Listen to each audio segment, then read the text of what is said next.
জয় শ্ৰীৰাম বন্ধুসকল, হৰ হৰ মহাদেৱ। আজি মে 24 তাৰিখ। আজি আকৌ মই যাত্ৰা আৰম্ভ কৰিবৰ কাৰণে ওলাইছো আৰু মই কাইলৈ এইটো ৰুমতে আছিলো। আপোনাৰ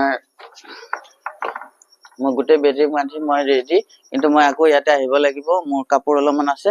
সেয়েহে মই ভাবিলো তেওঁলোকক এটা ধন্যবাদ জনাই দিওঁ ভিডিঅ'ৰ জৰিয়তে।